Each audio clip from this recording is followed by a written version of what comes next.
Hello, everybody.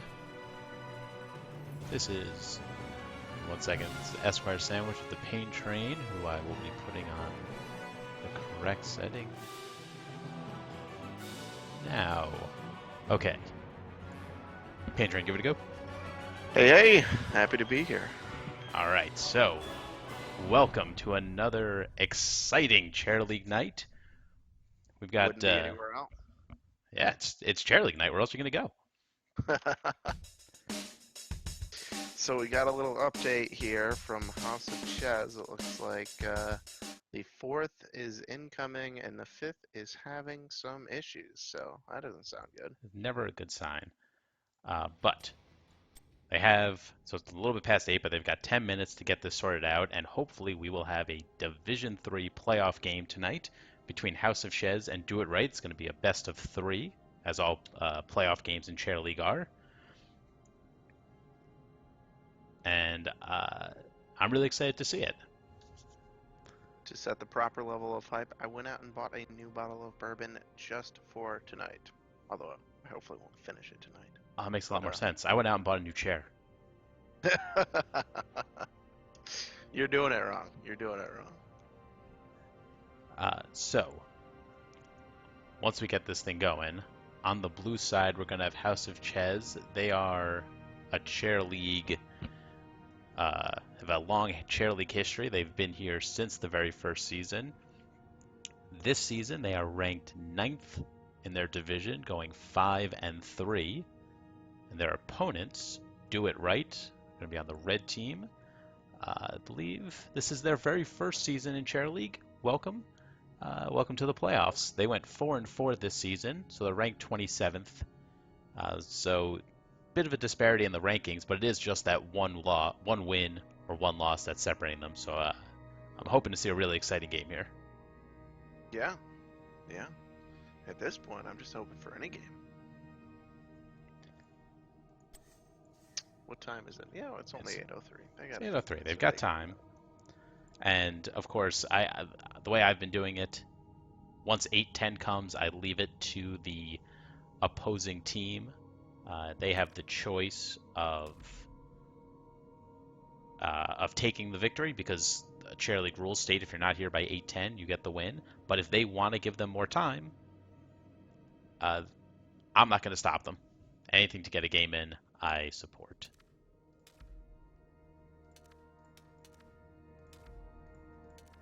I'm right there with you. Huh. What's the difference between draft and tournament draft? I don't know. This seems right. It's a first come, first served pick, ban in the middle. Yeah. Not familiar with that setting. So as we can see here, most of the players are here. We're just waiting on a fifth for House of Chez.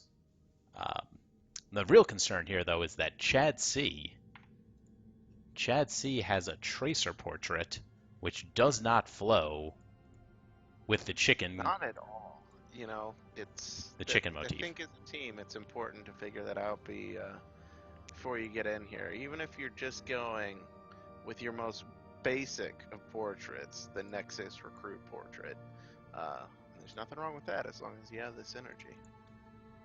So Do It Right is, well, you could say doing it right.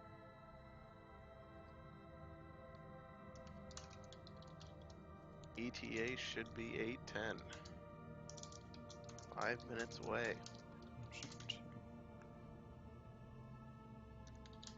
Well, I'll leave it up to you. You just want to put on some music? You want to chat? Yeah, well, let's get a little bit of background music. If I can find that.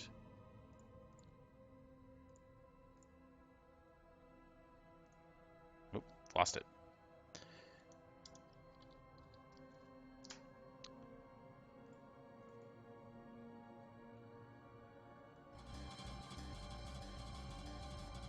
Okay.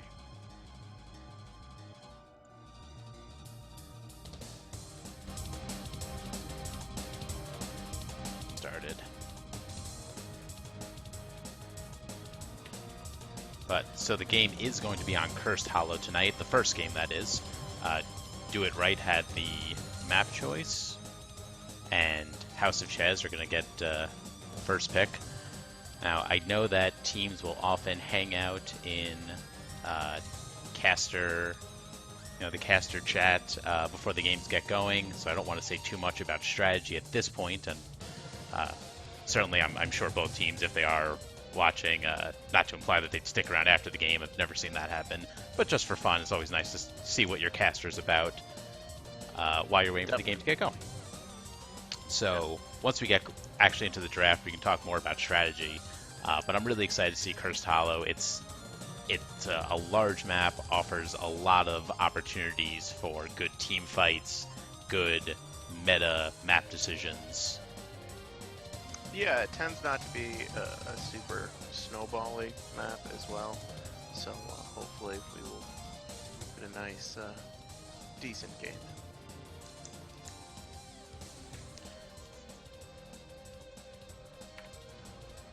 Oh, and while we were setting up for the game, I want to thank Akfula for the follow. Appreciate it. Hope you enjoy the stream and all the future streams. Fools! You don't want him following you. I can tell you right now. It's nothing but bad business. No, I'm kidding. I know I portray myself as a professional, but I could use all the followers I can take, so not gonna be picky. All right. Hey, we got So, ladies and gentlemen, what we have here is a full stack, 5 players, 5 sides. We're on Cursed Hollow. Everything looks right to me. I'm gonna get this puppy started. Cursed Hollow.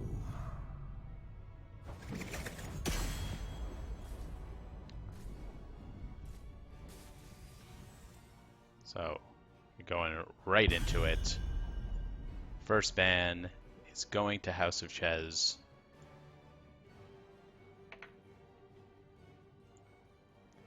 What do you think? Where would you start? There's globals are obviously a huge. Something wrong?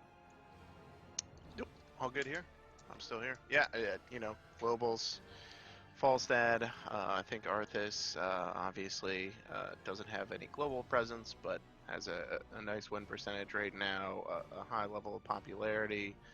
You could target something like Lucio. He's probably the most popular healer right now with a good win percentage. Brightwing's a good healer on this map, though. Does something similar to Lucio, but has that global presence. So I think banning a healer is less important, especially for the first round. I agree. There's some discussions going on in the chat that I wasn't sure if something was legitimately wrong if I messed with the draft, but I think that the players are just messing with me. So banning the Hawk at the start, I like it, as you were saying, takes out a global. And ETC, the response ban, makes a lot of sense. ETC has that global if we went with stage dive, and he's also just a pain to deal with. If they take ETC, you have to make sure you get enough stuns to respond. Yeah. Yep. Yeah, I like both bans. Yeah, so making sure he's off the pool helps us out. The issue is that House of Chez does not have. This is on me. They've not logged in for the 4th roster. I think I can do it for them. Pishu's on here. Yeah.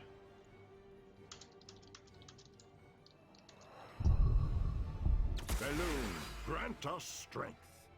Huh, so Malfurion. All right. Interesting pick. Pretty solid healer. Missing that global presence, but I would say he's probably still the most popular healer over the last couple of months, so no huge surprise. Yeah, but does make a good point though. So we've got Tahaka banned, ETC banned, Falstad drafted, and with Malfurion taken, they're obviously not going to go with Brightwing, so they are going to be a little limited in their options for a global hero. And off the top of my head, I'm thinking if there are any more. The crusade calls. Yeah, that's the That's the immediate list that comes to mind. Alright, and Johanna. So, kind of tanking the utility tank. Johanna's never, very rarely is Johanna a bad choice. Like you said, she's got the most sustain of any tank. She's just Can walk impossible right to through take down. that Malfurion route. So, yeah, I like it. Yep. And if they, assuming they take a healer with cleanse, Johanna's usually just a target you can ignore for that. You never need to use cleanse on Johanna. She's got her own. Frees up a cleanse in case Falstad, for example, gets caught in a route. All right, House of Chez is going to take their time here. I do think locking in some tanks of their own makes sense. And they do choose to lock in Murden with 2 tanks already off and Johanna taken. You wouldn't want to leave yourself with no tanks left. Thank JRLV for the follow. Appreciate it. Yeah, I'm a little surprised. Thrall's one of my favorite heroes, but a little surprised to see Thrall over Ragnaros. You know, we tend to see drawn out fights, which can be in favor of Thrall, but Rag with the Lava Wave, which I know is the less chosen alt right now, but you can soak so much experience with that ability on this map. And in addition to that, Thrall into Johanna, so they've already got a blind in place, which is obviously going to strongly affect Thrall's sustain. But like you said, he's a good hero, and a strong Thrall player can be very, very annoying. Setting up a Bloodlust, it's easy for a good coordinated team to really capitalize on a strong Bloodlust. So I'll definitely look to see that. Yep. And they're thinking about banning Lucio. Like you're saying, Lucio's an extremely popular healer. I think it makes sense. Not Bloodlust, Earthquake. Thank you. Yeah. I was like, that's not right. See it's on here. Wait a minute. It's the thing that you combo with Earthquake. Yeah, exactly. Although, so we do usually see the orcs together for that reason, but the route into a route from Thrall could definitely spell disaster if Falstad or any other squishies for Do It Right get out of position. So let's see what Do It Right do. They have a chance to really define their team here. They're probably going to wait on their support pick. Let's see if they go with them. Need some CC because they're running into a CC train right now between Thrall, Murden, and Malf. Exactly. And Johanna does have the blind, and Falstad can run the gust, but they don't have much hard CC for team fights right now. Could maybe pick up Varian. An option for a frontline as well, but they go with Zarya and Jaina. So Zarya is going to help the survivability. Whoever Thrall chooses to go on, they're getting a shield. It's going to be very difficult for him to get any easy pickoffs. But it doesn't really help them in the CC departments. I mean, they got the slows from Jaina, but they're lacking a bit in the stuns. Maybe they could pick up Right Wing, though, for a polymorph would help a lot. Yeah, you know, if they're ahead, I think Zarya is a fine pick for their comp, but if they fall behind, it could get pretty ugly.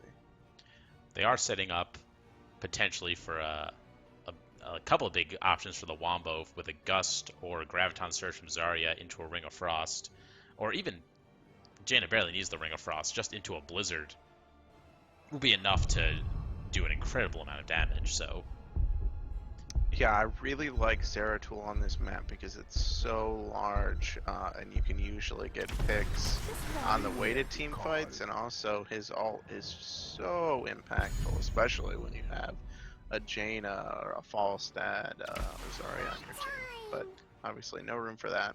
We have the Bright Wing, and here we are, we're all set.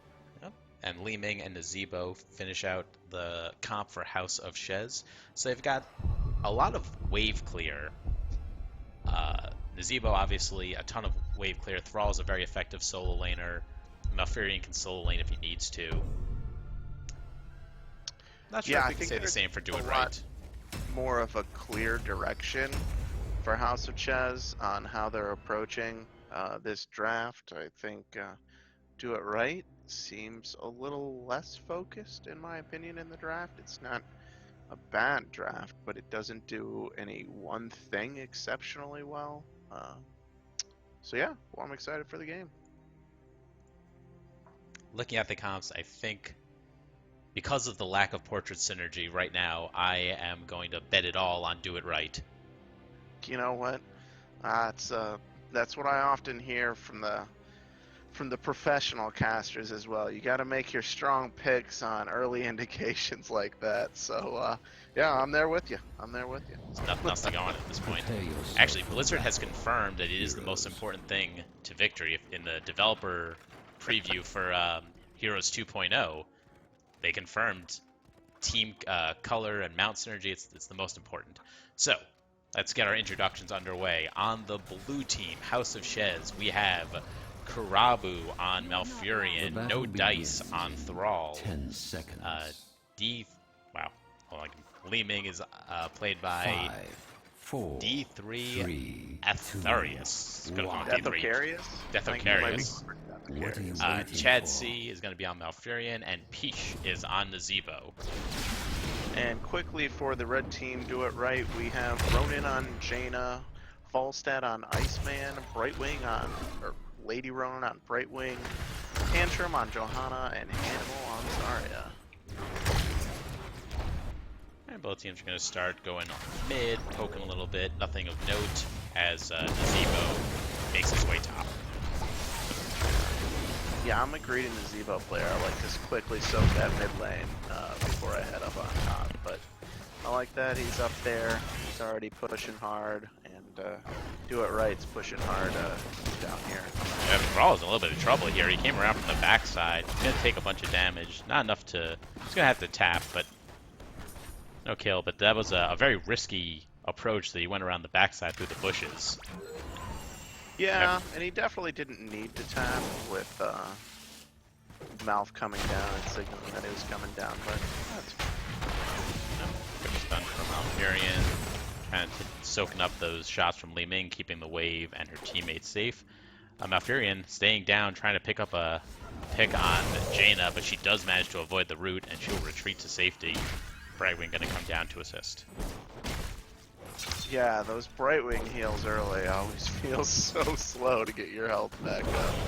So Jaina's definitely going to want to watch how much they get you. Malfurion being active on the rotations. Johanna waiting in the bushes. Maybe just throwing the quick blind out. A lot of movement on a Falstad. He didn't find that first gank, but certainly being active. I'd like to see some backs right now already for Tantrum. Keep that well up. We could potentially be seeing our first objective here pretty soon, and you'd think we'd want that with full health, but he's opting to tap the well instead. Certainly could have just left Falstad there. Jaina's got a good back Gather time. tribute and earn my There we are, right on schedule. And so we've got Thrall right next to it. Nazebo's far away. I expect Peach is... Oh, no, Peach is going to go down and help. He is not going to soak through. They want to set a nice tone early on and fight for this first tribute. Thrall drawing a ton of trouble. Great body block by Johanna, and he is going to go down. That is going to spell trouble for House of Chez in this first tribute. Yeah, I'd like to have just seen Naz just go back up top after that pick. It's usually a losing battle. But they do have Li Ming, so they could certainly draw this out. Naz did get a strong zombie wall to start, but Brightwing is doing a good job killing it. A great root by Malfurion, but Naz does go down the back by Falstad with a great power roll to pick that off. Yeah, you can't position away from your team as Nazebo. You have no escapes. It's certainly not just someone as mobile as a Falstad. So first tribute is going to go to Do It Right. A very well played, Yes. great pickoff on that Thrall. Follow through. Yep. Yeah, they did play that well. Again, you know, as soon as Thrall went down, it's been nice to see Nash just go back up there and soak. He would have lived, and he could have gotten some pressure down, but he still gets there in time to soak for his stacks. Thrall's going to pick up the Siege Giants, put a little bit more pressure top, which will only help Nazebo. Falstad, is a great mobile hero, but he's not going to be able to stop the push of a specialist like Nazebo, especially not with the Siege Giants helping out. Gather tributes. Yeah. Or face Well, my I was going to review talents, but we'll review after this. Yes, no time. I'd love to have seen a camp by either team. You have to be pretty active after that first shrine to get there. Yeah, well, Thrall did get the top camp, so Falstad's going to be a little bit late dealing with that. Zarya gets caught in a root, her shield goes down. Joanna trying to protect her, but it's not enough. That's a great pickoff. House of Chez looks like they're going to get this one pretty much uncontested. Falstad realizes he's staying top. One tribute apiece. Yeah, so we got Nazebo, House of Chez. Oh, big gank on bottom. That's going to be into Jaina.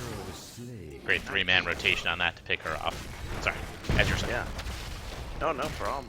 It's, they don't have tons of mobility. Certainly Jaina doesn't. So yeah, Nazebo quickly on the Spiders build, Thrall, your basic build.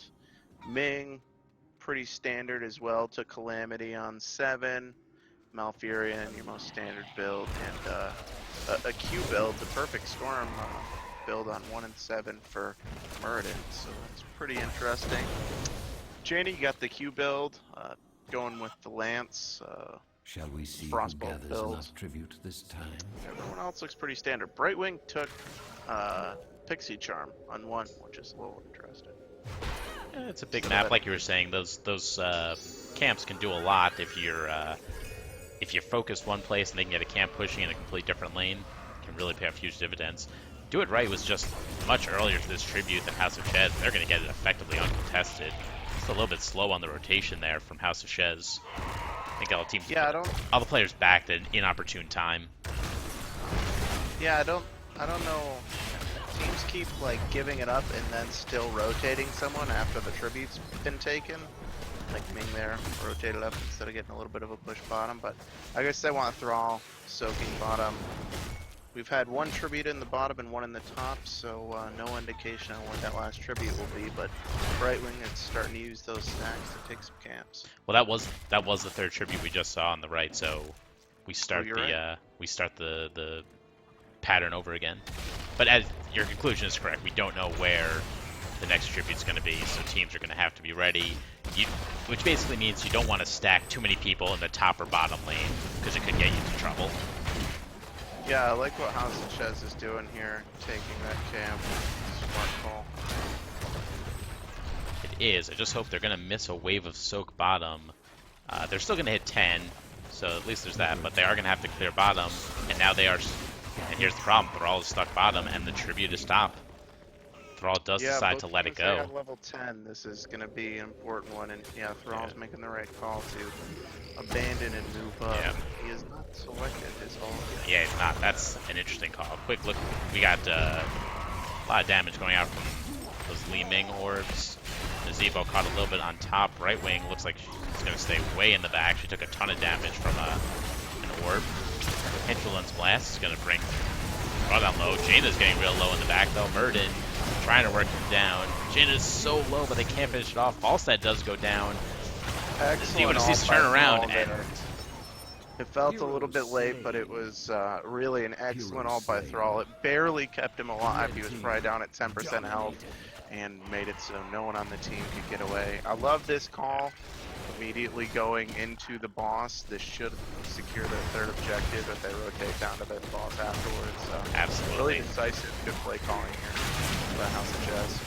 I agree that Earthquake was incredibly useful, and the Calamity from Li Ming was enough to finish off all of those fleeing Do It Right players. So that was a 5-for-0. It's going to get 2 tributes, a piece, boss pushing, and a full level advantage for Do It Right. If they can get 13 before the next tribute, it's going to be very difficult for Do It Right to contest. Yep.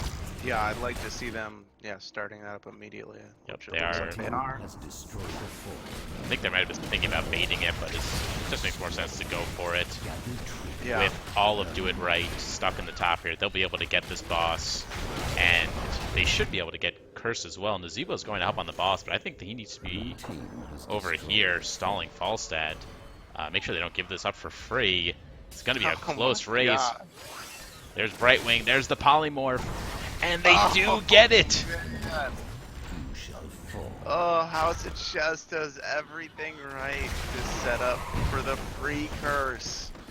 And then they delay just a little bit on that boss, and they don't send anyone up to cover the curse. That hurts. So this boss is going to get taken down fairly quickly. The good, at least with the boss, I'll say there could be some strategy to this. They've basically wasted Do It Right's curse because they have to spend the whole time here defending the boss, and they're not going to get a ton out of it. Meanwhile, the ring goes down, does catch Thrall, the Cleanse protects him. Johanna in the background, there's the Earthquake. Jaina goes down quickly. Li Ming putting the laser on everybody. Johanna is trying to block them out, but there goes Brightwing. There goes Zarya. Johanna is going to go down as well. A 4 for nothing. Yeah, they have nothing to counter Thrall's Earthquake. It just wrecks them. Well, I mean, Brightwing had a pretty good Emerald win, but they didn't disengage off of it. They stayed. They really needed to have a strong disengage off that Emerald win. Now, one thing that's interesting is because there was that huge team fight bottom, Do It Right's consolation prize, I guess, for losing that big team fight is House of Chez has lost all of their forts and the keep wall at mid, and half to keep wall at mid, half to keep wall at bottom. So they did get a fair amount of structural damage out of that just because there was no defense whatsoever from House of Chez. Yeah, but they missed all of that XP. That's it's really crucial while you're getting those early curses. It's just so much free XP in lane because all the minions die so quickly while you're pushing. So that's absolutely true. Absolutely. Yeah, that's why we're seeing down 2 levels, about to be the 16 talent tier. Yeah. House of Chez, if they could scout out this camp, now would be the perfect time to try to attack before... Sorry, Do It Right should scout this out before House of Chez hits 16, because it's going to be a long time until they're on even talent tiers again. But they opt to move as 5-man, clear the lanes. They're afraid of the ganks. Yeah, I understand. It's a tough call to make. If you get it wrong, then the game is pretty much over. So that's true. You can see slow playing it a little bit, but they're gonna need to find that XP somewhere because House of Chez is probably about to get curse. Might be very strong. If we look at level 16 talents, we've got Arcane Orb, Tempest Fury, Tenacious Roots, give him the Axe, and Spider Colony, so Nazebo pushing out that Spider build even further, and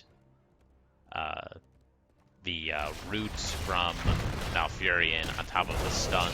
Roots from Malfurion and Thrall on top of the stuns from Murden, so giving the Axe is going to get a fair amount of value, and they're just going for more damage. They want these fights to end quickly.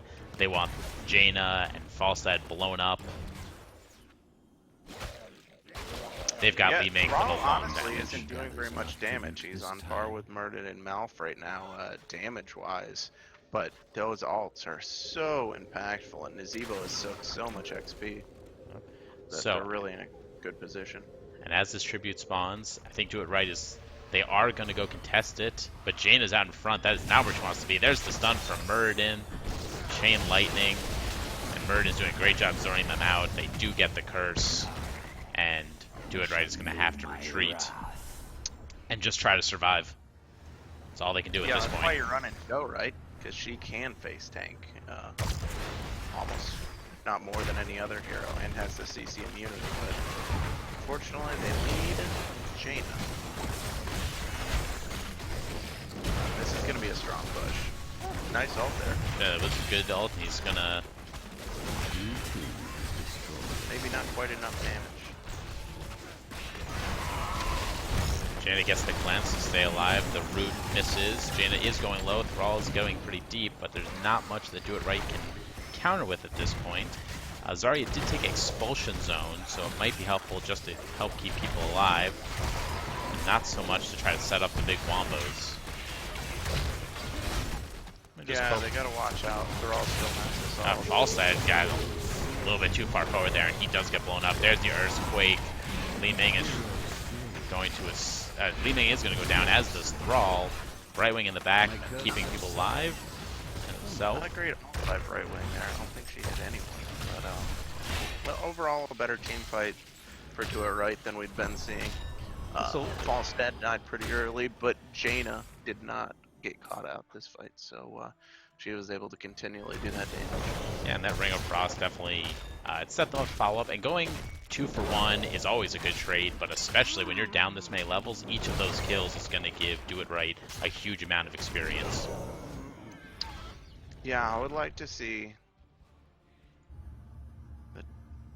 them make a little bit more of a decisive move here. I think defending Habit Chez's boss would be the right call here, 16 to 18.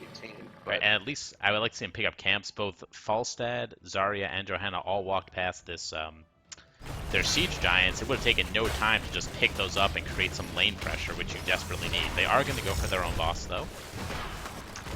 Yeah, but it's not an optimal trade because you already see the walls on that bottom keep are already down for House of Chez, so they're going to have a pretty clear and easier move in bottom with their boss. That's true, and the front keep wall is entirely in place for House of Chez, so their boss is going to have a lot of work to do. And Do It Right does go down to defend, but Jaina's going to Hearth. Okay. Thought Jaina was going to try to push solo. That could be a recipe for disaster. But House of Chez is going to let the boss go solo. Yeah, I can't believe that they're not going to push this bottom. They definitely should have pushed bottom. They won't need much. Maybe they'll get it, but I highly doubt it. Yeah. Maybe they're just taking the position. Look, we're ahead. We can take this boss and we'll continue to be ahead. Why not wait until we're 20 to force the fight? They're going to get there well before Do It Right will. Falstad with a great flight. I think he'll be able to get this before Nazeebo can stop him. It's the classic Nazeebo versus Falstad race again. And again, just a second too slow. And a great barrel roll out by Falstad to stay alive. Yeah, I feel like that was a big missed opportunity. But they still have the XP lead here. They're on the fast track for level 20. Yeah, honestly, what they could have done there, House of Chez, because they have such a huge XP lead, and because getting level 20 gives you such a fight advantage, and because both teams had no tributes at the time, they could have completely abandoned that tribute and soaked 3 lanes, gotten level 20, and tried to start fighting. Yeah, this is the point in the game where everyone starts playing a lot more with their team, which is usually the right call. You don't want to see anybody get picked, but I agree that they could have probably soaked 20, but they're gonna have it here about 2 more waves anyway, so yeah. I think they'll have it before this next face my curse. Oh, it's gonna be tight. I think Flight is probably up for Falstad. Do It Right. Looks like they're gonna go the route of they're just gonna soak. They're gonna make a fight for bottom keep while House of Chez goes for the tribute. I like the call.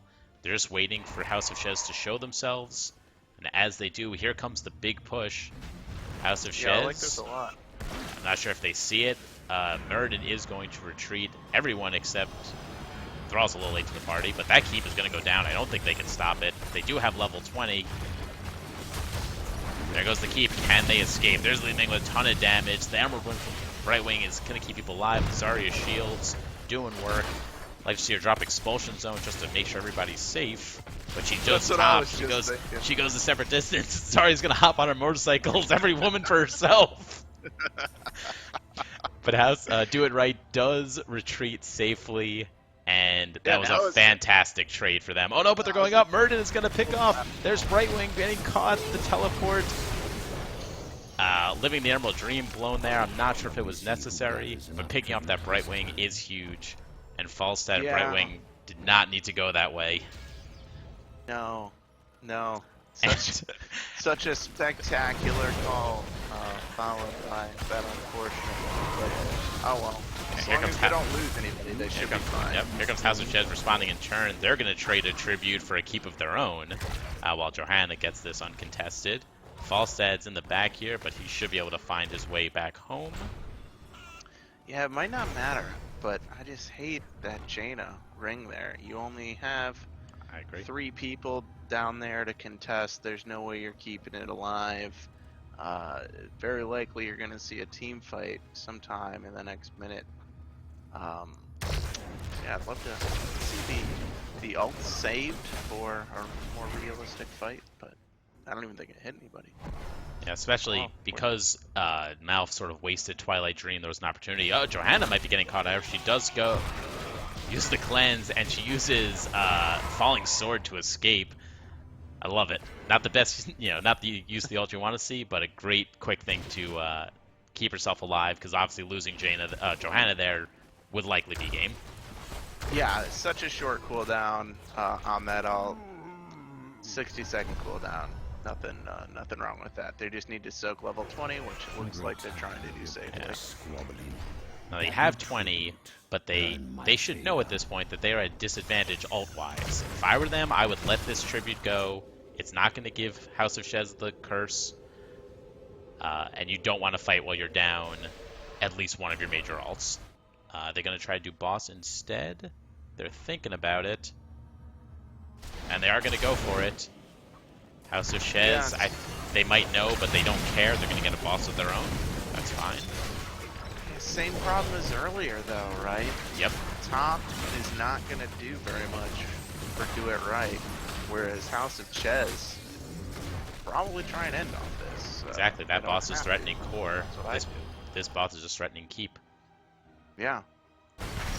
Yeah, and late in the game, you're starting to get to the point in the game where the bosses matter. They actually do damage now. So.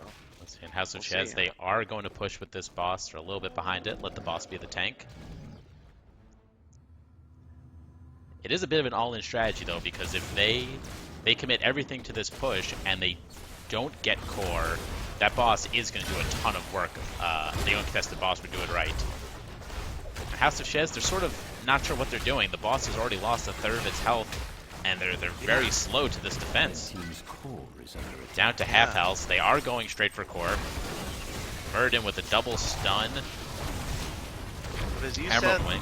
late. Pretty late. Yeah, Ring of Frost gets 2. Great cleanse to keep. They're all alive, but a lot of damage. He does go down. Li Ming doing work. Jaina uses the stasis. She goes down. Brightwing doing his best to keep on alive, but there goes Zarya. There's the boss. The core's at 50%. Only Thrall down. That is going to be game. That is a solid first game. Just under 22 minutes. That was fun.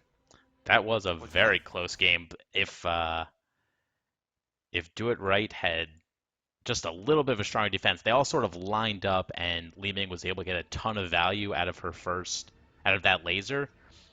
If that had gone just a little bit differently, like I said, that House of Chez was getting low. They could have turned that around. Very close.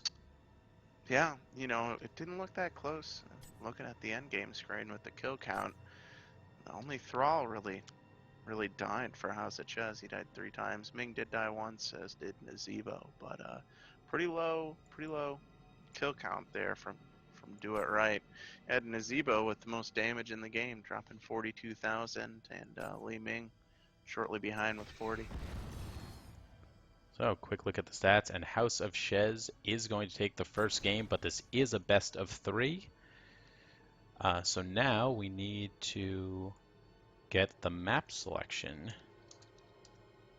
Pretty low healing from both healers for a 22-minute game. Only 53,000 from Malf and 43,000 from Brightwing. For Brightwing, I think that's a lot of the talent choices. Again, taking Pixie Charm on 1, Unstable Anomaly on 4. Okay. Yeah. Unfortunately, I don't have the stats up anymore, but Pretty aggressive build. Did more damage than Johanna and Zarya, which you don't necessarily often see on Brightwing. But again, 43,000 heals is a little lower than I'd be looking for. Oh, okay. Just noticed a comment from the last game from JRIV. Pantry, I'm just going to turn your volume up a little bit. I may have had you a little too low. Sorry about that. Thanks for pointing that out. All right, let's get everybody into this new game. I've turned you up You on bring my me end, on though, and so then you should be fine. put my volume on 5%. Come on, what's going on You're overshadowing me. Can't have it. here? All right, let's get Caribou, Hannibal. All right, there's one from each team, so they should be able to make the rest work.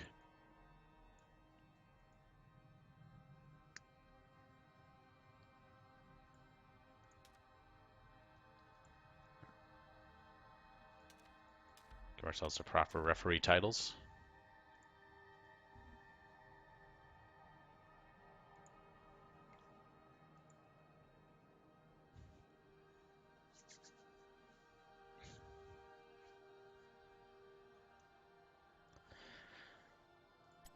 All right, so Infernal Shrine's here for game 2, eh?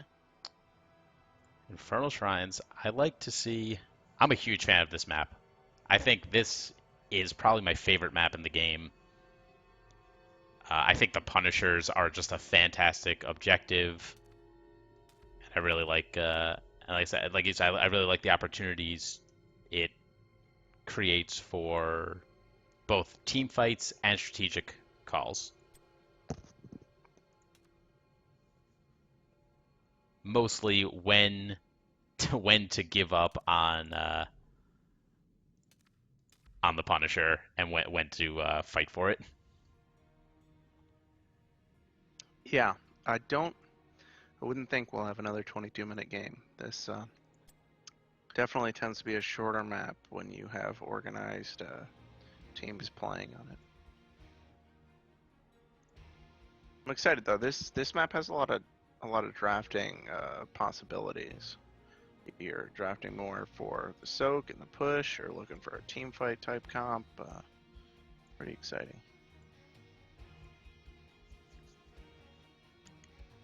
One thing that makes me excited is you see Kerrigan a lot on this map because of her ability to quickly take down the shrines, and any game with Kerrigan in it is automatically better than a game without Kerrigan.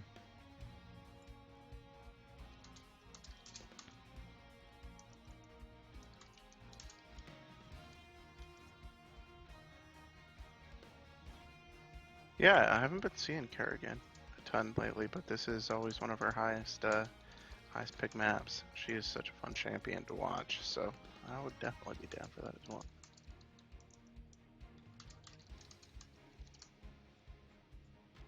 So who are we waiting for here? So we're waiting on. It's actually Peach again. This is the same missing fifth link from last time. There he is. Boom. He always has to make an entrance. Oh, say nothing wrong with that. I like the man style. House of Chez. Alright, I was gonna do it rights. Bench in place. Iceman, Hannibal, and Tantrum. Okay.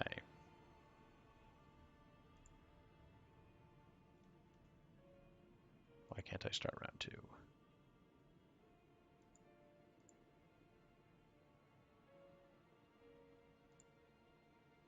Because I need to pick the map is why. Okay.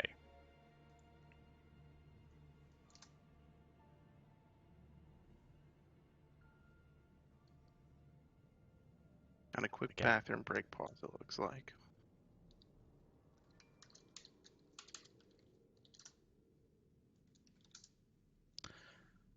I'll give you a minute. 1 minute. Start the clock.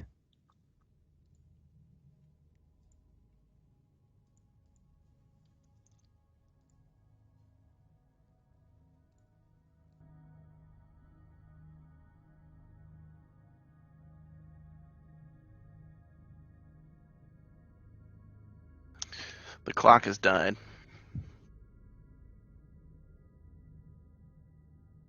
We'll just use.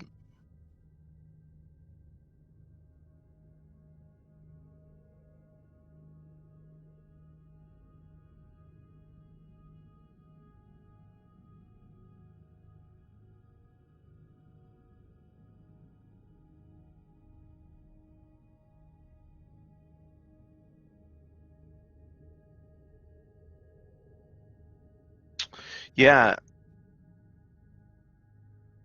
yeah. For House of Chez, Nazebo did really a great job of soaking, and you saw that in the level advantage. And I think that level advantage really played a large role in how that game shook out. I would have liked to have seen Do It Right contest the bosses instead of trading. But they made such a beautiful call there towards the end that can't be too critical. Absolutely. So the one thing I think the biggest single criticism that I'd like to see both teams try to improve here on is making a clear, concise call of when you've sort of lost an opportunity, capitalize on what you can. You lost one person, you're not going to be able to get the tribute. Don't send 4 people there to, that just sort of waste time, and don't half-heartedly try to go there. Just soak instead. Capitalize on what you can instead of trying to throw good money after bad. Yep. So let's see if they can, what they can do here. So we're going to start with Do It Right has the first ban. They are still our red team. As we said, Infernal Shrines, Kerrigan is a strong pick, so they may want to take her away if they're not planning on grabbing her themselves. But they're going to go with the ETC ban again. Yeah, ETC is always good.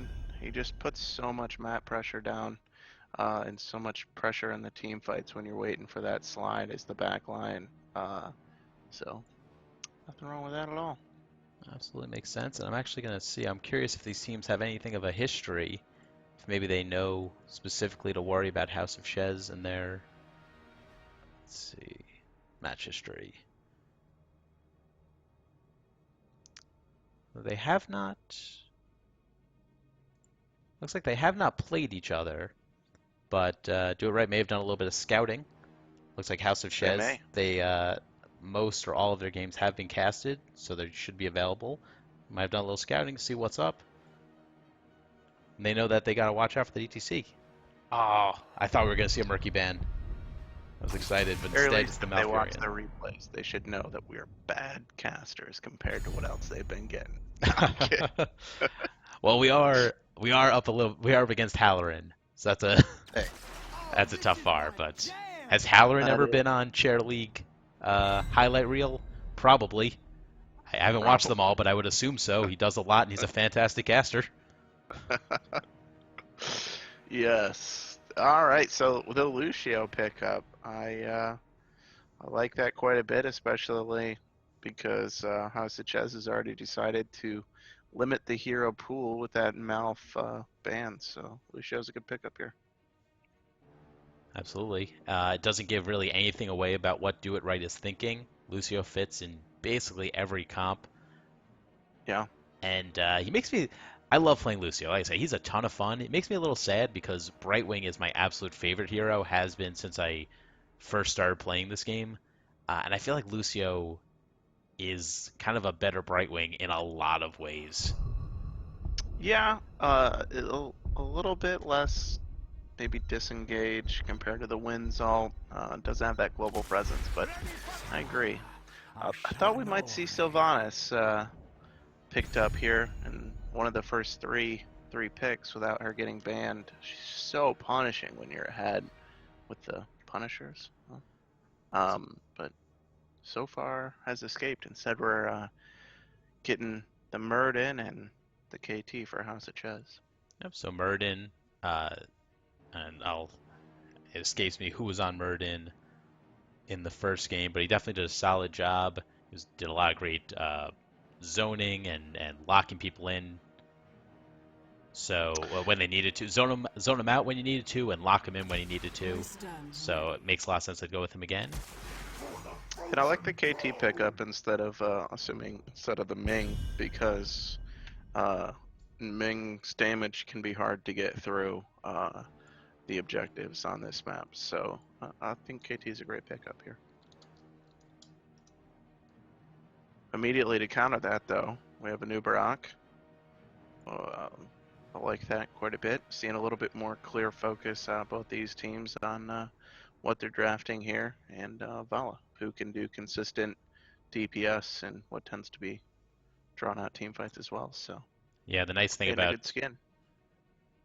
oh, it's the best skin. The nice thing about Vala here on Infernal Shrines is her hatred is basically going to be max stacks all the time while you're fighting over the objective. There's always something for her to hit, and so it just makes it very difficult to deal with. Like you said, a new Barak, he can tunnel, pick off that KT if he's even a little bit out of position. So I'll have to be very careful. They were highlighting a Kerrigan ban, but decided to go with Arthas. I think that makes sense. Kerrigan in this comp, it would be a high risk, high reward. They'd be able to get that, double stun. Kerrigan initiates, Nubrock follows up, but they'd be lacking in a lot of other ways. It'd be a very dangerous comp if they didn't pull off those picks. Yeah, that would limit their wave clear considerably, but I could have still seen a Tassadar and Kerrigan pick up for the last two. That would have been a really, really strong team fighting comp. And there's the ban on Rhaegar. Makes sense to ban a healer with Malf out, Lucio picked, and now Rhaegar out. You're limiting House of Chez's healer pool. Yep, no problem with that at all. So what do they need here? I think having that wave clear helped them a lot last time. Sylvanas, as you said, would be a great pickup here. She makes the Punisher 10 times stronger. She brings so much to the table. Yeah, I'd be fine with any, again, team fight comp, maybe with Tassadar and a second healer, seeing as their healer options are a little bit limited now. I could definitely see maybe even a Kazarum, the monk, paired with something like that. I like how House of Chez, they synchronize. Oh, I was about to say it, but in the first round they were synchronizing their picks. They would pick them simultaneously, limiting Do It Right's time to really think about how to respond to it. Little off kilter on this one, but they go with Brightwing and Kerrigan. I like it. By grabbing Brightwing, it avoids any opportunity, although I doubt Do It Right would double specialist or double support rather with Brightwing and Lucio, but you lose the opportunity to get that strong counter. And Kerrigan on the side of House of Chez can really do a lot. Just setting them up for KT stun, follow up with Murden without being sort of an all-in kind of strat. Very dangerous. Yeah, I'd love to have been in on House of Chez's conversation there during the banning, because it was like, should we ban Kerrigan? Yeah, that sounds good. Hey, wait a minute. I want to play Kerrigan. Yeah, that sounds even better. I think that that might have been how that went down. And what does Infernal Shrines need to do here? I think they need some more frontline. If not a second tank, then a real beefy Thrall or someone melee. And they go with Sonya. I like that choice. I do too. I think it's a really solid team comp. How to do it right. And with Sylvanas for the wave clear and to make the Punisher push, I think they have a very scary comp here. And Brightwing is going to have to be on her toes. I think we're looking at Emerald Wind again. Kerrigan and KT might need it. Yeah, I'd agree. I want to see what they round this last pick out with. Specialist is the only position they're missing. Their wave clear is not great. Kerrigan's wave clear picks up and after she gets a few talents. But my money's on Tassadar, but we'll see what they go with. Tassadar would be very interesting. Gives you a little bit better wave clear. Yeah. Kerrigan survivability. Could be Azul might help. A little more lockdown. May follow up on Kerrigan's stun, and they go with Zarya. Ready for duty. All right, so a little bit more survivability. I guess that they're worried about the Anubarak I mean, once Sonya presumably is going to go with Leap, so that's very dangerous for KT. There's not a lot you can do if a Nubrock tunnels and Sonya leaps at the same time. He's going to blow up pretty quick. So a well-played Zarya shield could definitely be the difference in life and death and the difference in a won or a lost team fight. Yeah, really a similar idea to what I was talking about with the Tassadar, so makes sense. And here we go. You got a favorite so far based off of what you've seen from game one or the team counts here? I think Do It Right definitely picked up their decision making towards the second half of that game. I think they were just a little bit rusty as they were starting. So I like the way they finished off. I really like their comp. It's very dangerous. I want to give it to Do It Right. I want to see this go to a game 3. I think I agree with all your points there. I would have to big Do It Right here as well. Hero Physio, thank you very much for the follow. Let's get our introductions in place. On the blue team, House of Chez, we have Caribou on Brightwing, Pish on Kerrigan, D3 on Arthas, No Dice on Zarya, and Chodik on Muradin. And for the red team, Do It Right, we have Ronin on Sonya, Iceman on Vala, Lady Ronin on Sylvanas, Hannibal on Lucio, and Tantrum on Enigma. Let's do this. So right off the gate, I was going to say, is Do It Right going to go for the cheese with Sylvanas? And they are. They're going to go for an early tower. House of Chez do not seem ready for it. There's the Gravitas for this lineup. They were hiding in the smoke. They are not. Now they know where Do It Right is. Tower goes down, and they smartly retreat. They're not going to push their luck. Great start, both for a nice early bit of XP and a nice demoralizing hit. And because of this massive rotation from House of Chez, Do It Right's XP lead is going to be fairly significant because Do It Right's going to miss some. I don't know if No Dice really wanted all that action that he just picked up. I know he's trying to get his damage up there for a second, but he tanked about 80% of his health in turret shots there immediately. So that was had to tap already, as we noted from last game. Brightwing's heals aren't that effective early on. So I like this. Another quick rotation from Do It Right, getting a tower down bottom. Vala just escapes Peach's grasp. And so far, just in the early minutes of this game, Do It Right's looking calm, collected, and focused. I'm loving it. Yeah, is this the same team we just casted? They are on the ball this game. They're all over the place with, as you noted, good calls, good soak, faster decision making. I like it quite a bit. Meanwhile, Kerrigan's heading top, trying to get a pick on Sylvanas. Zarya's No Dice is a little bit low, but they're going for it. There's the push. There's the stun, but she's getting low, but it is not enough to finish her off. She will be able to tap, and she'll be healthy enough for this fight. Zarya does need to tap. Yeah, rule number 1 on Sylvanas, especially when you know the entire team is rotating up on top of you.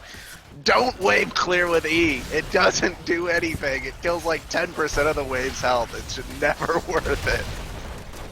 That's a fair point. She's like, ooh, the bomb is gonna.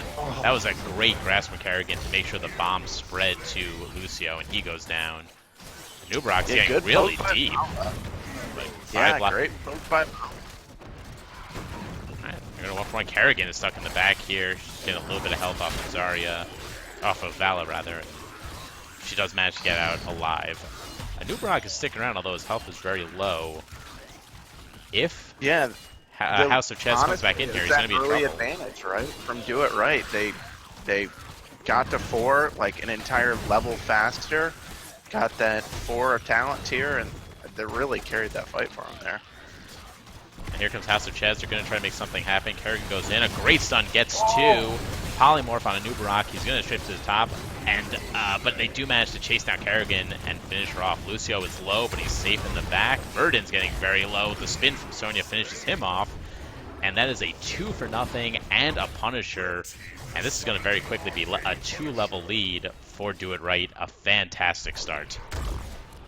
Yeah, it's tough. Kerrigan has landed just absolutely amazing combos here so far early, but That Sonya is just looking so good.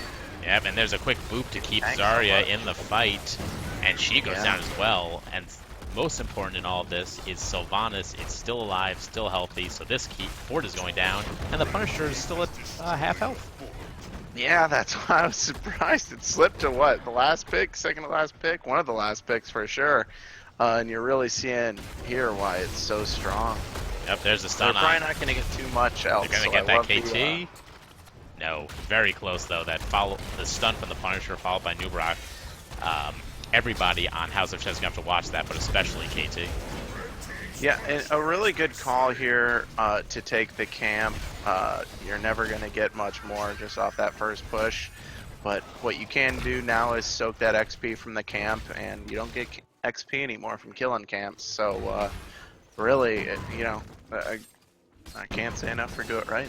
Playing this really well off the start. So they did manage to get the wall and most of the turret health off of that first push. Kerrigan got the camp down Kerrigan. bottom. No, She scouts it out, but Do It Right either didn't see her or decided not to bother. Why is she going They back? just decided not to bother. I don't know. Tempting fate. Again, they're doing it all right this game. Well played Yeah. so far. Like, And I they're- got another minute until the next objective. We'll see what they're going to do with it. Looks like half the team's going to camp. Sylvanas is going to soak. I love All it. good. Yeah, I love We it. got during this lull as Do It Right gets some soak, and House of Chez tries to catch up by soaking all 3 lanes. Take a quick look at the talents. Right wing went with Hyper Shift and Peekaboo, and she's probably going to go with the Shield at level 7, so a slightly different build than last time. KT is going with the Quest. Let's see how that's going. Only 4 stacks so far. Oh, that makes sense. I think he did get picked off in some of those fights. Mhm. House of Chez, they're getting this aggressive camp, but they're in trouble. Down goes KT. There's a huge stun. Kerrigan is trying so hard to carry these team fights for him. Sonya's getting very low, but they can't finish it off. Lucio's very low, but staying safe in the back, and it's a 3-0. Nubarok's Man. stun is a little bit off the mark. But If they this weren't is- behind on levels, these Kerrigan combos would just be so devastating. She's laying them every time. yeah, it's usually impressive, 2. but At least Yeah. 2. It's the problem is that though in these tight fights, it's just that there's too much follow-up. They're not being separated. They're just sort of being stunned in the middle of the fight. So I think that's why House of Chez is having such a hard time following up. I can't think of anything more terrifying than being on Infernal Shrines down 3 levels against a Sylvanas. Okay, this is If there's a forfeit option, that's just where you punch the button almost. It's so hard to come back against Sylvanas on this map. so what does House of Chez have to do? What they shouldn't do is Soak. this. They shouldn't all go bottom to try to defend here. Because there is a 3-0. I get Bright Wings down, Murden's down, Zarya's not going to make it out of here. Yep. Ye- It's that's why Sylvanas is so punishing. You almost have to send a decent amount of the team down. Well, you need to send your wave clear because the Punisher just takes no damage during the push, but you just can't send your whole team down 2 to 3 levels into that level 10 heroics advantage. Exactly. Just- You don't there's want no the fight saving. there, and you desperately need the soak. So it would be so much better if they could have one person soaking mid. KT does manage to escape the pain. Zarya looks like she's going to be going down. Oh, but great stun from her there to keep him alive, but it is not enough. I was going to say D3 did a good job drawing the Punisher away to mid-fort, so this push is not as devastating as it could have been, and does a good job there just staying out of Nubarok's range. And he does manage. You hate to say it at only 8 minutes in, but I think House of Chez did basically after they lost that team fight, it was the best outcome they could hope for is to just lose a keep. Mm-hmm. Yeah, this has been the game or the match of the 2 drafts I think so far. Thought House of Chez walked out with a pretty clear draft advantage in game 1, and think we both agreed that Do It Right walked out with a pretty big advantage. Not to say that draft alone determines the game, but it gives you those advantages, and if you play to those advantages, like Do It Right is done on this game with fast rotations and early camps, makes it even harder.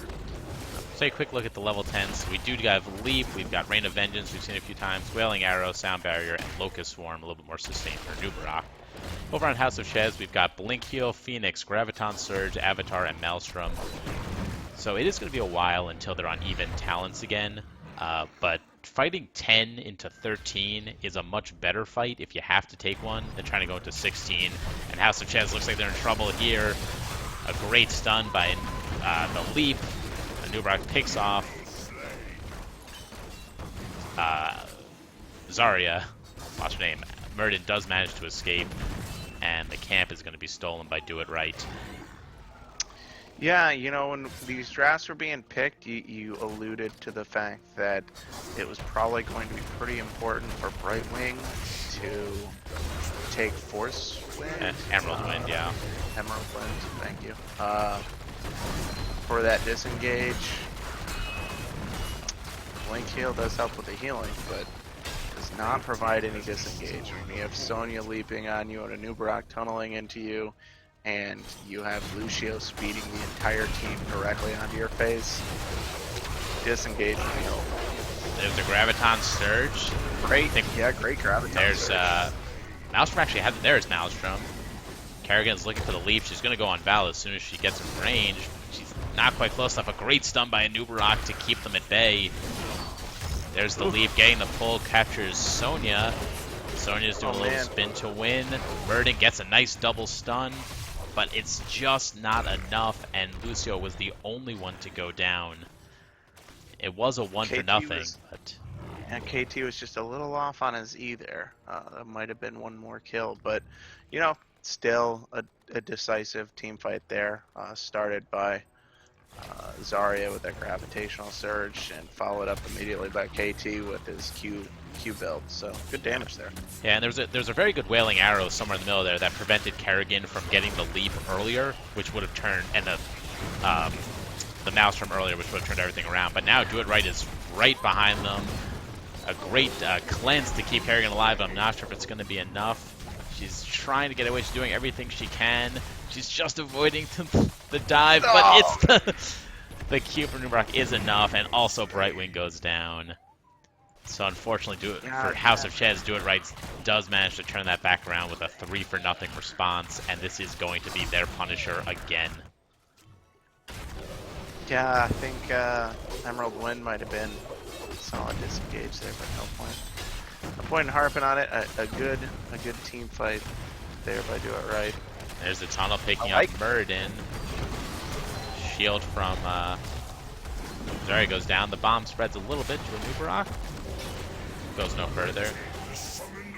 Great call to push, I think, though. They didn't get tons done, but it was certainly the right call to have one or two stay back and take the objective while you get a little bit of punishment damage done.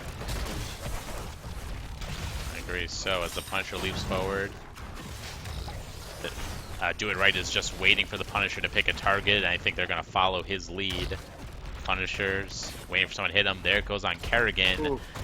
And getting very low, but she does manage to escape death. There's the dive back in, a great stun, picks off Lucio again. Maelstrom going off. Graviton Surge is a little off the mark. She's rooted, and there's a great stun by the Punisher and Sonya as well to pick off KT. Brightwing goes down, Zarya goes down, Murden pops out just to stomp the ground in anger, but retreats back into the Hall of Storms. That's gonna be game. House of Chez just didn't have any positioning in that last team fight either. You saw Kerrigan take the lead, which you didn't want to see, which required Brightwing to come down, and KT didn't rotate down with them at all. So then he was just stuck by himself top, which is a juicy target for Do It Right. So yeah, you know, they were pretty far behind though that whole game. Which...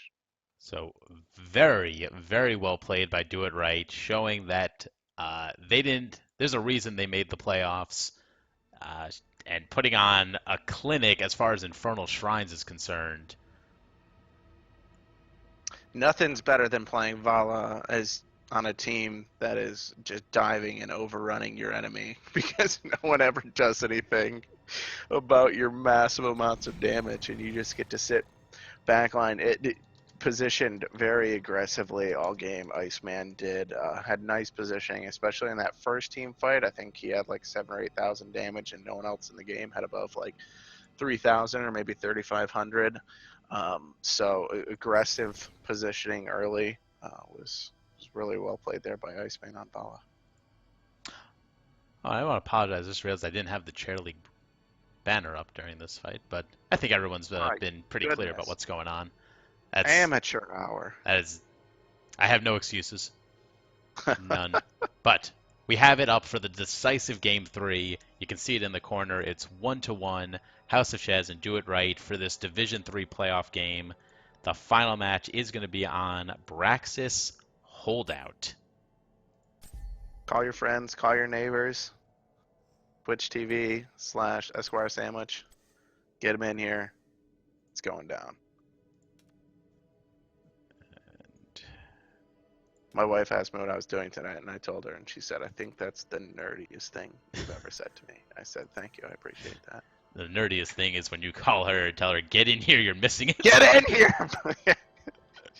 Gabriella, get in here. It's game 3, Division 3 playoffs. It's going down. It's happening.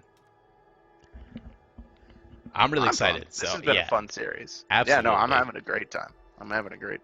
That I appreciate both teams being in here, putting up with us whenever they have to listen to this afterwards, should they choose to do so. one thing that's very interesting is so far it's been, or maybe it's not so interesting, maybe it follows what a few people are saying. It's been the first pick team that's won both games, but specifically it's not the team that is not in control of the map. Right, Do It Right chose Cursed Hollow, and it was a pretty decisive victory for House of Chez. House of Chez picks Infernal Shrines, a very decisive victory for Do It Right.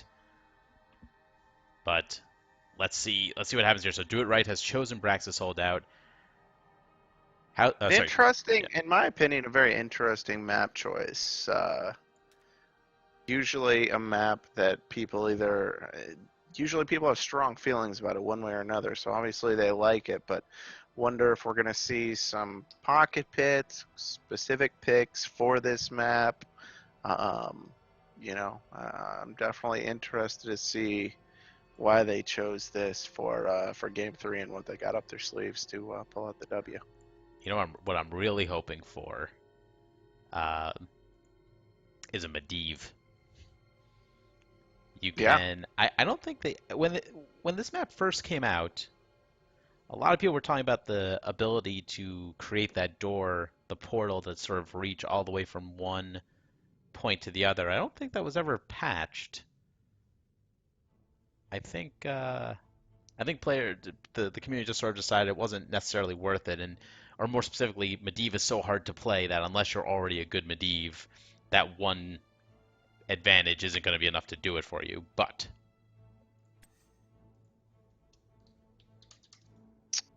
yeah, see, everyone's funneling in here. I agree with you. Let's get a little more advertisement here, and I'll just get these teams in place. Get all of their Gotta hype the players peeps. off the I'll best. be back in 30 seconds. That's all you get. What am I missing? Tantrum.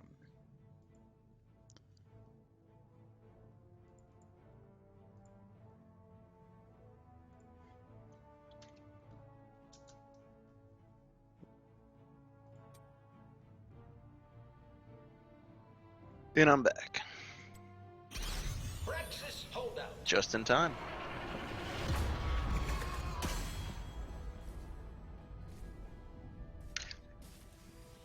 Hope I did. Okay, good. So I hope I remembered to set the draft in the right order. I guess we're ready. Good. super happy to hear this. So, highlighting Sylvanas for the early ban, and they do go with it. Makes sense. Sylvanas, much like on Infernal Shrines, can really make a push from the Zerg dangerous. Yeah, I think everyone on House at Chez is gonna have Sylvanas nightmares just from that last game, so no need to double down on that bad dream.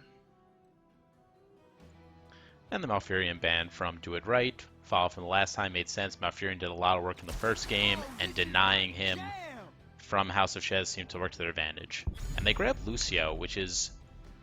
I mean, we've been saying for all 3 games, Lucio's a great healer, but Lucio was, I believe, the only death, the only 3 deaths that Do It Right had in the last game. And I'm not sure if Lucio was necessarily a huge benefit for them. I like it. He just has so much sustained healing. He doesn't have big mana issues. You know, you have long drawn-out laning phases and objective phases here. So I like Lucio quite a bit. I'm totally fine with that for a first pick. I just think, you know, Malf, if you're spamming anything other than heals early, you just run out of mana too quickly. So I like it. I like it. And Do It Right, after banning ETC first in its 2 games, decides to let it through this time and gig it for themselves, along with Dahaka. Dahaka's global presence, being able to bounce between the objectives, can be a huge benefit here. And I'm very curious to see which ult ETC takes. I imagine that they're going to make that decision based on how the game is going when they hit 10. I would think so as well. I like both the picks. Again, a nice, very nice skin for ATC. I'll have to look on that one. And just 2 really solid picks. I like that a lot. And they, House of Chez goes with the tried and true Murden. It's been strong for them. Even last game, it was still a solid pick. He doesn't have, especially not until after 10, he doesn't have the solo sustainability that like a Johanna would. Johanna can stay on the point forever, and there's just nothing you can do about it. Rexar is very similar. Misha stays on the point, and it's just so hard to get her off. That's the one thing that Murden's lacking. But he's a great stun to stop a power slide, and he's a great just overall tank. Yeah, they're looking great. Good. I think really good for this laning phase. I want to see what they're gonna pick to handle that Dahaka. Might have, you know, I don't know. I know Titus is down in the dumps before this last patch. I don't know exactly how much that 0.5% of damage uptick on his D is going to have done, but I don't know. I'd kind of almost like to have seen Tychus ban against for Do It Right, but instead they go with the KT. Also a bit of a tank shredder with that Q build. Especially with the very tight corridors that fighting over the objective in this map has. And I think that's what House of Chez is thinking with Gul'dan. Same thing, just you get stuck in these corridors and he can just wreck you. And it's so hard to get in front of him because you can build those walls. But instead they decided to ban Morales, which is an interesting, interesting pick. Yeah, she's a bit of a pocket pick kind of on this map. I think I like the Gul'dan ban quite a bit more, but yeah, my thoughts. Right. I tend to agree with you, especially because you have Thrall, and Thrall is a pretty good anti-Morales. He can sneak in the back line and blow her up before Do It Right would have really been able to respond. You know, of course, based on their positioning. But they do go with that ban. They do further limit the healer pool for Do It Right, and Do It Right picks up Vala, tried and true from last game, and they grab the Gul'dan. Yeah. Yeah. So, I think House of Chez had it right when they were hovering that Gul'dan ban. I think he fits in extremely well into Do It Right's comp. He's good when you're behind and he's good when you're ahead. And that Vala, we saw just do absolute work for Iceman. What was the last game on him? Yeah, But this is I like it. this is a very different Valis skin, though. How's that going to affect it? You know what? That's a great question. I am a big fan of Vala. I think she's still my most played champion. I think I have all of her skins but this one, but I love it. This one's good. At some point, you have to draw the line, though. How much can I spend just on one hero? Just on one hero's skins. So very Yeah, quickly, just on one. this is to round it out. Let's see what House of Chess goes with Li Ming and Ragnaros. There's the man, little Ragnaros. Yeah, yeah. So you probably Thrall solo laning. I think he would do better than Rag against a Haka, is my kind of initial thought. Definitely an in-your-face team, especially if Ming's taking Calamity and going with that E-build on 7. Yeah, I like fully expect you all. I like what House of Chess is going for here, in that there's going to be fights over tight, the small objective points. So you need a nice front line, and Ming can just stay in the back, raining damage, while Thrall and Rag have the sustain to boost Lucio's already substantial healing. That's one thing that Do It Right is kind of missing. Dahaka and ETC, they have their own forms of sustain, but I think Thrall and Rag can outlast it. Yeah, I think we're looking at a more even team comps for this match. I see pretty clear win victory paths for both teams. I don't know that one has a higher degree of execution. I definitely think if House of Chez falls behind, they're going to feel it in the wave clear. Ming just doesn't have that great a wave clear. It's going to be on both teams to shut down the mage. I think whoever capitalizes on that is going to be the victor. So let's take to our final introductions for the night. On House of Chez in blue, we have Caribou on Thrall, No Dice on Ragnaros, Pish on Lucio, Chad C on Murden, and who did I miss? D3 on Li Ming. And we have Lady Ronin on Brightwing, Hannibal playing Dahaka, Iceman on Gul'dan, Ronin on Vala, so that was a switch, you were right, different Vala player, and Tantrum on ATC, and here we go. Early fight, nice power slide from ETC, just to show who's boss. Vala's in position up top, she's going to start soaking, but it looks like Rag will get there in time to get most of that wave. So Rag really is the solo laner. That this is not the setup they're using, because you want Vala on the bottom. She has so much poke in team fights. It would feel a bit like a crime to leave her on the bottom. See, so a little bit of damage early on both sides. We're all going around trying to get that first glow. A great power slide from ETC. Thrall getting caught in the back. Gul'dan using the life drain, but he does manage to escape with his life. Up top, I imagine you play both these heroes more than I, but Vala could just Q about 3 times and Vala would have no health and would have to base. Obviously, you have some poke from Rag with his W, but I'd like to see Thrall up here. There's literally nothing a Vala can do against a Thrall player.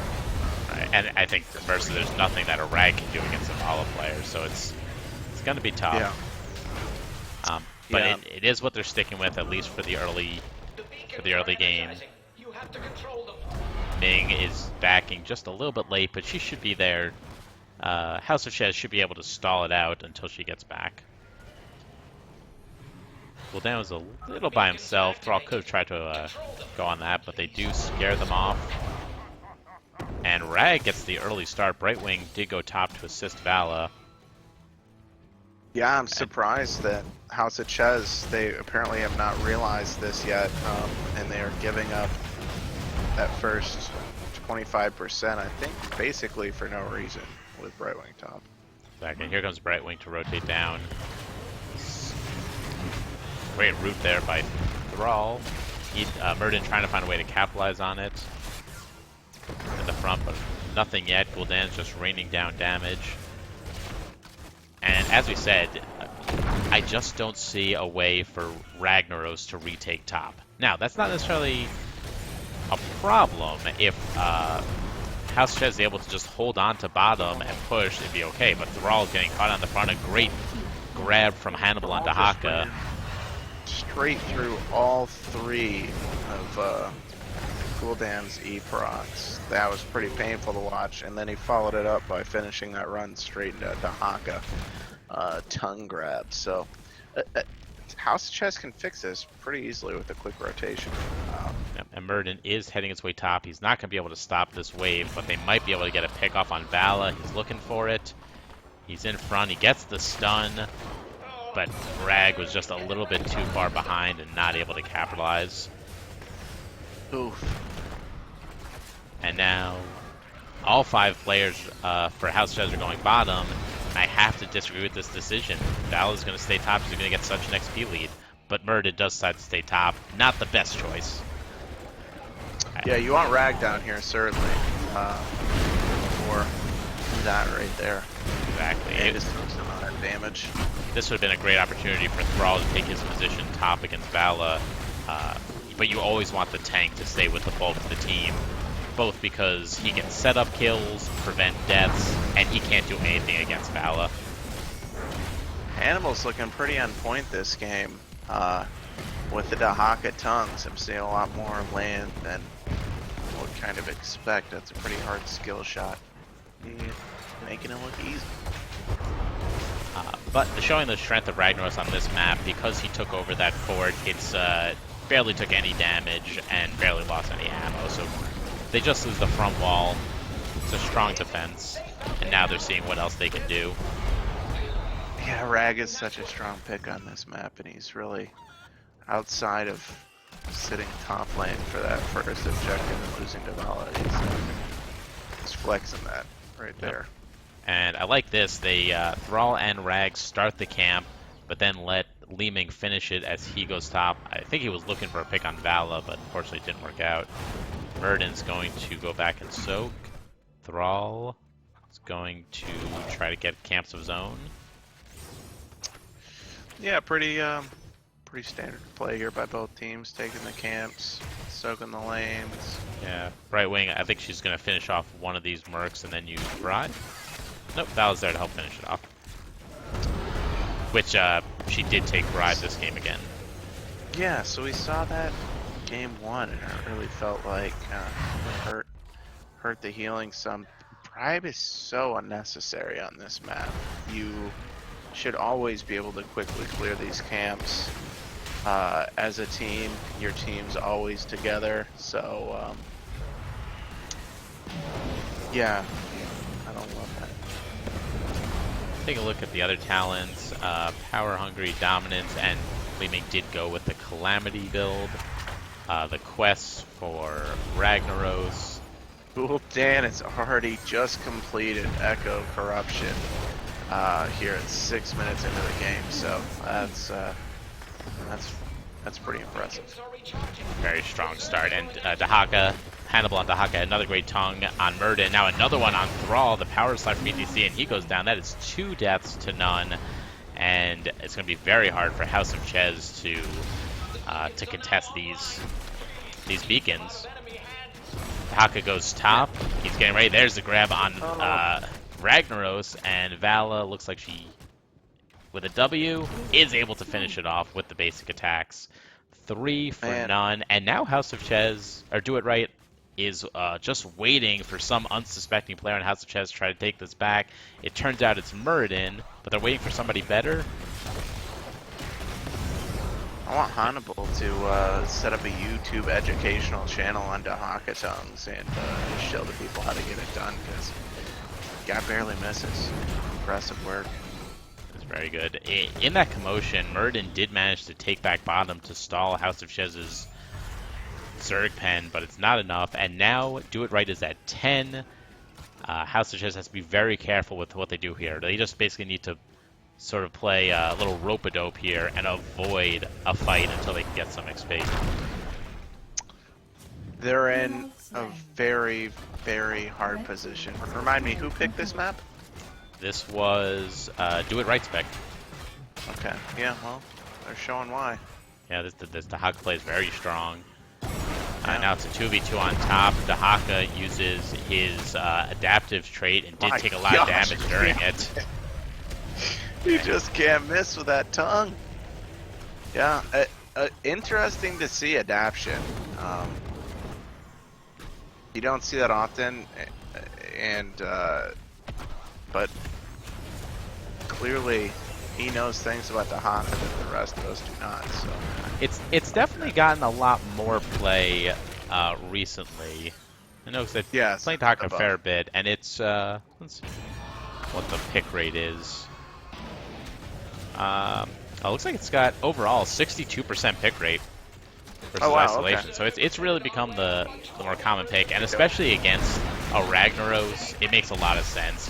You use it, and what's he gonna do? Not hit you? It's he's doing his AOE damage. You get a lot of value out of it. Yeah. So there's the lava wave to help clear the Zerg pit. House of Chez is at 10 themselves now. And there's a mosh pit in the back. They are going to be able to pick up Lucio. Li Ming accidentally blinks into it. And they are able to finish off Lucio. House of Chez is looking for more. Val is getting very low. The tower is still alive, and Vala does go down. Gul'dan is way out of position, taking tower damage. Li Ming is trying to follow up. They do get him, but Thrall was just a little bit too far forward. Oh, Thrall, he saw that Gul'dan. He got blood in his eyes. He said, I'm going to take him down. But, yeah, certainly an overextension there by Do It Right. Just not tons, but a little bit of an overextension. They got low. Brightwing started backing correctly. And as the team, you really, once your healer's out, that's time to get out of Dodge. So I say the Iceman made a great decision on that Gul'dan, though, when he realized he wasn't going to get out, but Thrall was too far forward, trying and getting that pick up before he died. Over in the chat, Pain Train says a few people thought that Rag would be able to go 1v1 against Vala a little bit more effectively. Is it just, I mean, obviously it's a melee versus a range that makes it hard. I don't is there anything think else specifically? that's a terrible matchup. I think that it's probably a skill matchup. I wouldn't feel terrible on either champion if I thought that I could outplay my opponent.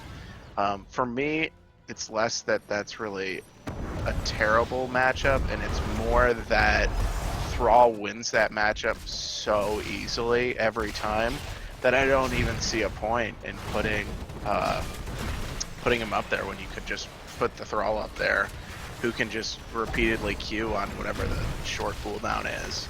There's just nowhere Vala can ever get her health back. There's nothing she can do to counter that. Makes a lot of sense. I was in the chat making a good question of why Vala or why Li Ming did not go with Wave of Force to try to counter Mosh Pit. But I think they're expecting that Thrall with Sunder. Oh, Thrall didn't go with Sunder, he went with Earthquake. So just kind of hoping Murd is going to be enough to stop it. There's the Earthquake, a lot of slow. Vala's getting very low. But they can't. They do get the finish off. Murden manages to get away with his life. And Thrall. Caribou. Yeah, Caribou just barely lived 3 times. I know that feeling all too well on Thrall. Oh, but he's not going to be able to hearth there. He sees that Gul'dan again. We know what happens when he sees Gul'dan. Yeah. Yeah, honestly, just showing the strength of Earthquake there on Thrall. There's a great Mosh getting 3 and 2 more walk into it. Very unfortunate place there. Presumably some misclicks there, but Do It Right was not really able to capitalize on what turned into a 4-man Mosh Pit. It's so painful as a teammate to see your ETC drop his mosh with no one else on the team there to follow up. It's such a long cooldown at 120 seconds, and it doesn't do any damage, so it just doesn't do you any good if you don't have the follow-up. Right, Gul'dan was close, but without Val, it was going to be tough.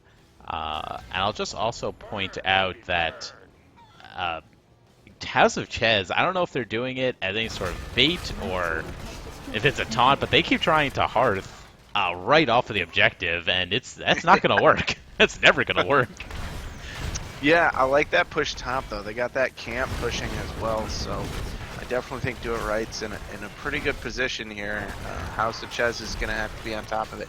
Again, how much would you like to see that Mosh right here? Yeah, there's a great fear to push Rag into the fort. He goes down quickly. There's the Earthquake, but then goes Thrall. Val is very low, but she is going to survive this, and the chase is on. Li Ming, I think, already used teleport. Back up again. Dahaka's looking for it. He wants it. Oh, the great stun by Malfurion to try to keep Li Ming alive. She's running. She's so little mana. The damage from Gul'dan, I don't know if she can survive. It's a big old negative. And that is a poorly timed death. Obviously not on purpose there by Li Ming. But that's going to hurt. Rag should be up in time, but Do It Right is in a controlling position here. Yep, a great stun. Follow-up stun by Muradin. Does manage to get a ton of damage there, and Gul'dan just blows up. Great combo there to respond, and that's going to make this a much harder push for Do It Right. ETC is looking to see if he can get a pick off. Moshpit is back up. Oh, and a misclick, or just a misplaced Moshpit as he does use it there and catches nobody. The great tongue again by Hannibal to grab Thrall and finish him off. This is just blows going back and forth. And somewhere in this mess, Do It Right has picked up 16 and have the advantage. I think they had it going into this fight, that or shortly into it, which is why if Gul'dan doesn't die there, they're in such a good position. Uh-oh. Brightwing with a very cheeky steal there. She's trying to get out. She does have to blow Emerald Wind, but if it's enough to keep her alive, it could be worth it. If it's enough to kill Lucio, oh, so close. Peesh got away with 160 health. Yeah, yeah, that was close. Let's get some numbers here. Can I get? Yeah, I'll tell you what. If House of Cards didn't have no dice playing Ragnaros, this game would have been over already. He has done so much, but this is gonna hurt. Yeah, Do It Right is getting the boss uncontested. I'm not sure if that. I think House of Chez is right that they needed 16. I don't know. I mean, I get it, but the boss is going to be crippling now. Yeah, but now there's definitely some miscommunication. Muradin says we have to go defend, but Thrall and Rag are sort of in fighting position. Now they're trying to escape, but... Goodbye, Rag, I think. Oh, no, he does manage to get away. So now we've got the split. Their boss is pushing top, and the rest of Do It Right is pushing bottom. And... sort of miscommunication on House of Chez as to who is doing what. Muradin wants to stay top and defend against the boss. The rest of the team is bottom. The fear is a little bit off the mark as Lucio does manage to stay in front, and it is a 3 for none. They did lose the keep. Neither one of these teams wants this game to end. I love it. Just kind of throwing it back and forth. Yeah. Again, Muradin as the choice to solo the boss is not the strongest. He almost loses his life, and now Rag's gonna go help. Thrall versus ETC in the top. ETC gives it up. They're gonna let House of Chez get the beacons that they have so rightfully earned. But ETC very cleverly going around bottom. House of Chez didn't keep anybody down there, so he's gonna be able to stall this a little bit. Wait for his team to get back. Ooh, there's the stun. There's the. Oh my gosh! No. Yeah. Make it stop. I don't want to see this anymore. I agree. Gotta disagree with that Mosh. That's a huge wasted ult for nothing was gonna come of that. Best case scenario, you stall House of Chez from grabbing the Zerg wave, grabbing the beacon for 6 seconds. But what does that get you? 95-second cooldown on your huge, could be a game-changing ult. And Emerald Wind also got used in that fight to keep Brightwing alive. So yeah, good Emerald Wind. Once you're there, you gotta blow it to get it out. But this is House of Chess has a lot of momentum right now. This is their first one objective. They're looking at 100 to, I don't know, what was it, 15% or something like that. So, Yeah. oh no, I think it was 0. I think it was 100 to 0. But we see the enemies that are held. Yeah, Rag is top, which I disagree with. That wave, whether it was 0 or 15, was going to die on its own. Rag being on this, what used to be a fort, would have been a huge help here. As it happens, the wave is going to get Especially very with little lava done. wave. He could have soaked that. He could have soaked that entire lane and then some with his ult that he took. He didn't need to be there literally at all for the full experience. But it's done is done. Yeah, now Rag is going to join the team. He's using the wave top. Well, he just wants to get the double wave that's forming. And now House of Chess is looking for a fight, which I don't really agree with because they're almost at 20. And they could have stalled and tried to take a more advantageous fight with the level advantage. But Do It Right does disengage. Good double stun by Murden. ETC puts road. Murden's getting right on. He does it down. There's the earthquake. Li Ming is in trouble. She goes They down. should be fine with at least 3 getting out. ETC's. Oh, ETC a little off the mark with the power slide, and then just. I know that feeling where you think the power slide's definitely going to hit, so you're ready to hit Mosh Pit as soon as you're done. But unfortunately, it was off the mark, and that's another. I think that's 3 Mosh Pits in a row now that got very little to no value. Yeah, but this could be game anyway. Yeah, 3 people down. Could be game. All basically level 20. They're going for it. Rag, I don't know if his trade is up. I think it is, but maybe not. Well, I imagine not. It would be using it bottom. Damage going in.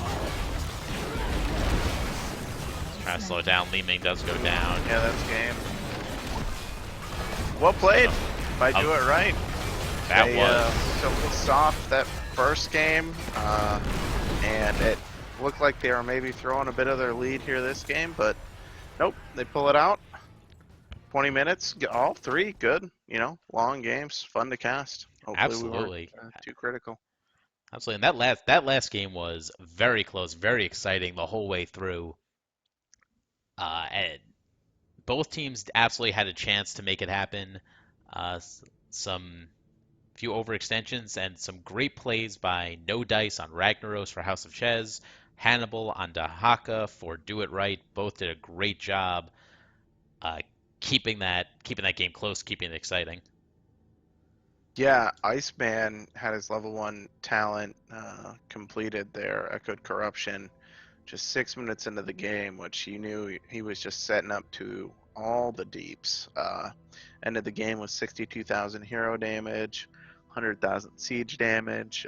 Valo was pretty close on his heels on hero damage, and actually surpassed in siege damage with 120,000. Kind of an all over the place build.